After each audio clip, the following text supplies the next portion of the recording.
ভোটের আগে তৃণমূল সাংসদ রচনার গায়ে কমলা শাড়ি, বার্তা কি শুধুই ফ্যাশন নাকি নেপথ্যে জ্যোতিষের হিসেব? রঙের ইঙ্গিতেই কি বদলে যাবে ভোটের সমীকরণ? 2024 সালের লোকসভা নির্বাচন 2024-এ হুগলি থেকে বিপুল ভোটে জয়ী হয়ে আলোচনায় উঠে আসেন রচনা বন্দ্যোপাধ্যায়। তারপর থেকেই দলের প্রচারে সক্রিয় এই তারকা সাংসদ। মঞ্চে তার উপস্থিতি মানেই আলাদা আকর্ষণ। সম্প্রতি তৃণমূলের প্রচারে তাকে দেখা যায় কমলা রঙের শাড়িতে। স্বাভাবিকভাবেই প্রশ্ন উঠল, সবুজের রাজনীতিতে হঠাৎ কমলা কেন?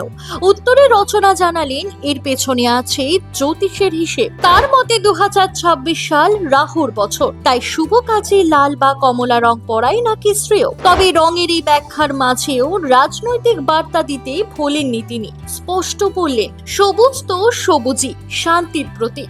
তবে রাজনীতি, জ্যোতিষ আর রঙের এই মিশেলে তৈরি হলো এক অন্যরকম প্রচারের গল্প।